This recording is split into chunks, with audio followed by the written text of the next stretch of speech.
Alright,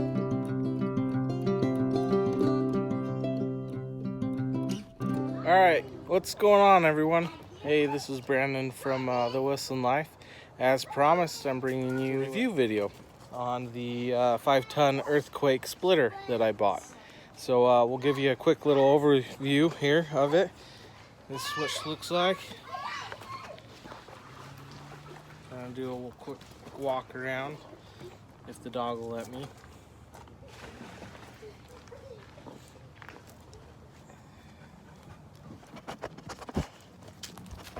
I don't know.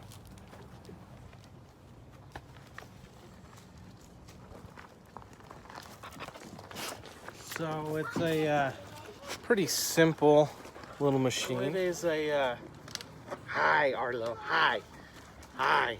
This is our puppy. He's gotten pretty big, about the same size as Jewel.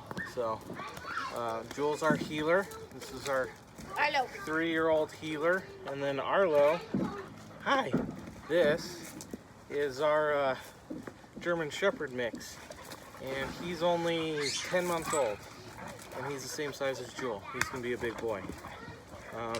Jewel, we've had Jewel since Colin was born, and she's about 3 years old.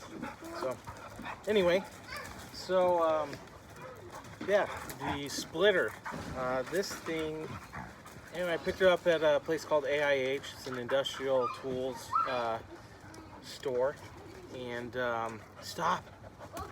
And anyway, I picked it up for $325, and it actually has surprised me. I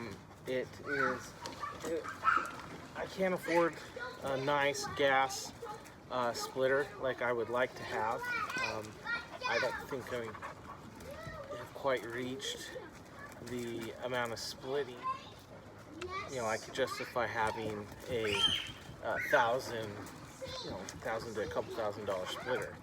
I can get a cheap end gas one for, you know, $900, but the really nice ones are, you know, right around $1,000, $1,200. And anyway, so I went ahead and broke down and bought this. The last video that I showed you guys, you were able to kind of see the wood that we still have to split. We've got probably another 5x8 trailer or 2 worth of wood to fill after I split all the stuff that I have. And I'll kind of pan around. Arlo, no. We have literally in a week been able to split probably 2 cords. We only had 1 pallet, which 1 pallet is about a half a cord, and I have just over 2 cords of wood, about 2.5 cords of wood that's already split. And so yeah, we've literally split almost 2 cords of wood just with this. So I've been coming home every single day and splitting wood for about an hour, and then on the weekends I'll spend, you know, 2 to 3 hours splitting wood. After about 150 hours, you're supposed to change out the hydraulic fluid. So anyway, it runs off of electricity and a hydraulic pump, and it's rated for 5 tons.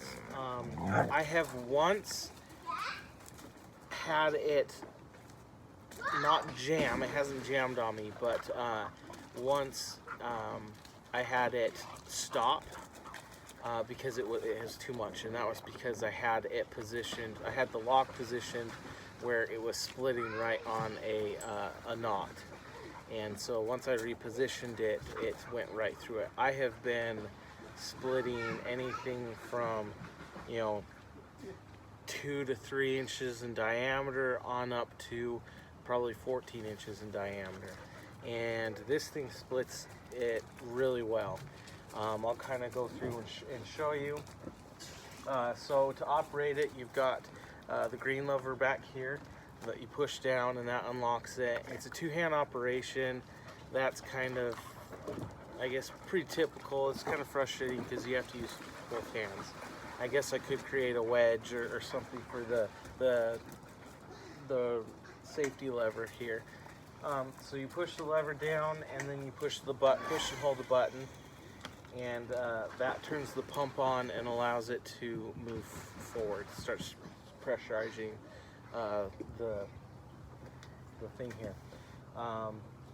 It's small, so it's compact. It's pretty easy to store. It's got a pretty nice space up here. The wedge is pretty effective on it.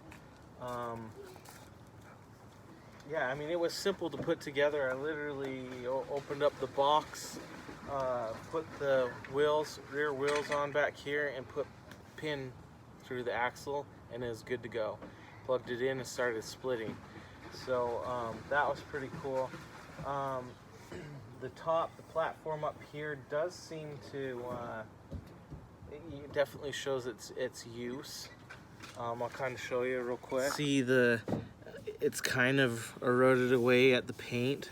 Some of this is from the wood, and every time you use it, I wipe it down and everything, but it does still kind of seem to grind away a little bit at the finish on it. And then there's a little bit of chipping up here on the wedge. That's after probably I've spent maybe 20 to maybe 30 at most hours splitting so far. There's a little bit of wear and tear right here. It's kind of rubbed off. I'm assuming this is from when it kind of binds a little bit when you have something that's a little bit harder to split. So there's some wear and tear on it. Overall, it seems to be working quite well. So price-wise, I feel like it was fairly priced. Get down. You don't jump up. I feel like it was fairly priced. You know, I'm not going to be able to do, you know, real tough wood, but it does seem to handle the spruce and the birch that we burn the most of. So, like I said, just the one time I've had it bind a little bit where it was trying to split right over a knot in the wood. So the downside on this, the things that I don't like about it, a couple of them are definitely fixable. I don't like how short it is. As you can see, I have it put up on some logs here. I did look into it, and it looks like you can get extended legs for it. You can also get attachments for the side that bring the side out, so when you split it, the wood doesn't just fall off. And I've had a couple pieces of wood just fall off and hit my leg or my toes, and that kind of is uncomfortable. There's the two-hand operation. I wish I could flip a safety switch and operate it and then switch it off instead of having to use two hands to operate it. Some of the marring and stuff like that on the track here, and maybe that's something I can do. Really, that's kind of the main things. For everything else, I'm pretty happy with it. It's really just that it sits so low. I wish I could get extenders. I could even build them if I wanted to. And then, so the platform only moves up to right here. So if you have a pretty big piece of wood, and in fact I've got one that I'll show you. If you have a pretty big piece of wood that's being difficult to split, you end up with something like this. Or or it doesn't cut all the way. So what I've had to do is I've had a piece of birch, and I actually had one that was wider than this, but it split. So I have this piece of birch, and so I'll slide this piece of birch just on here, and this is pretty close to the distance because it stops here. So this is pretty close to the distance that it's short. So I'll put this on here, and it'll go ahead and basically push the rest of the wood. And there's an 1.5 inches to about 2 inches left, but usually that's just enough to split it all the way. So that's been the other downside. Some of the wood, like that piece I showed you, it's not splitting it completely. So if you get like a knot that's just offset, it doesn't split it all the way, so you end up with a bunch of splinters, like that piece I had just shown you. So there's some stuff like that, but I mean, you can easily take an axe or even a hatchet and you know, cut those off and whatnot. So I haven't worried too much about it. For what it is and how much I spent on it, I feel like it was a decent investment. And yeah, I'll go ahead and throw a couple different sizes and show you how well it splits. I know you guys saw a little bit in the last video, but I'll throw some small logs on there and split them, and then I'll throw a couple of large logs on there and split them. All right, so here's a big one right here.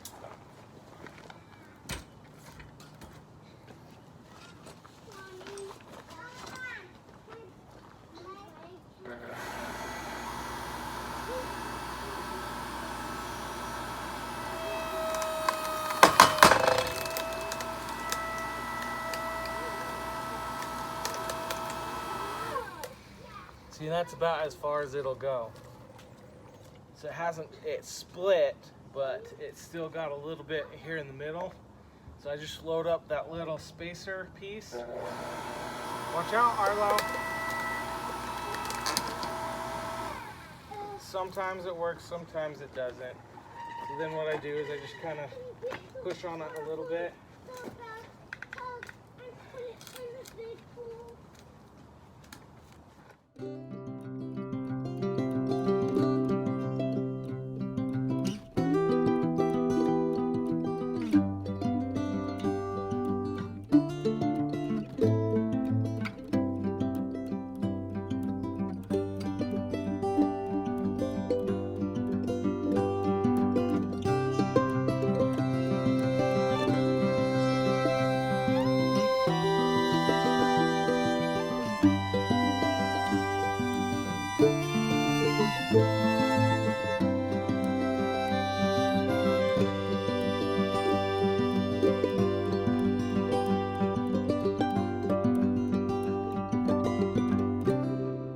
Anyway, it works for the needs, and that it works pretty good.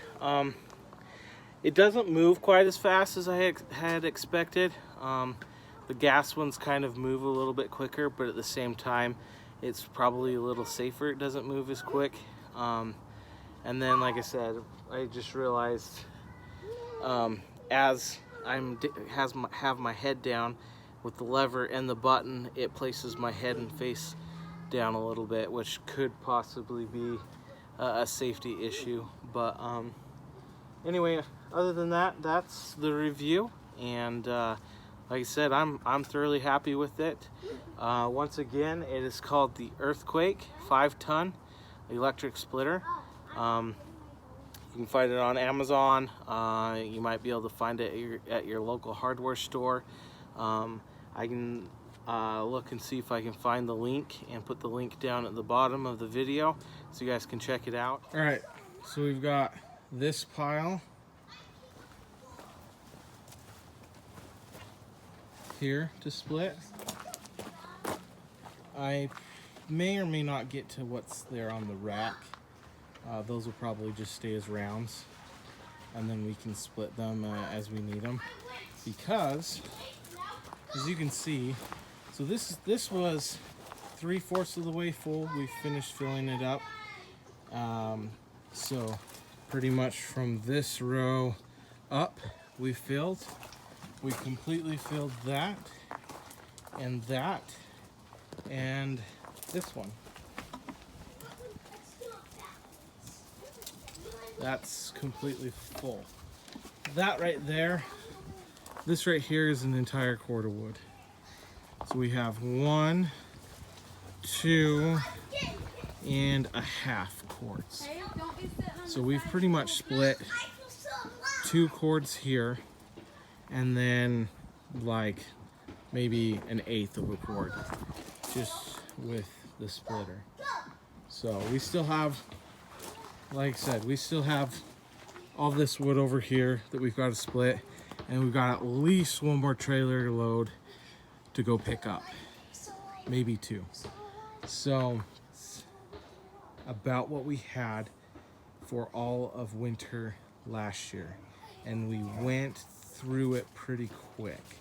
So the goal is to have this, get this up and filled, and then like I said, this is going to be, you know, this is going to be filled quite a bit more, and estimated about 3.5 to 4 cords.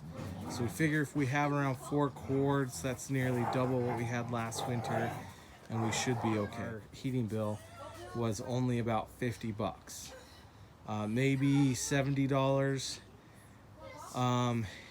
because it's usually around $150 to $180. So it did save us quite a bit of money burning the wood.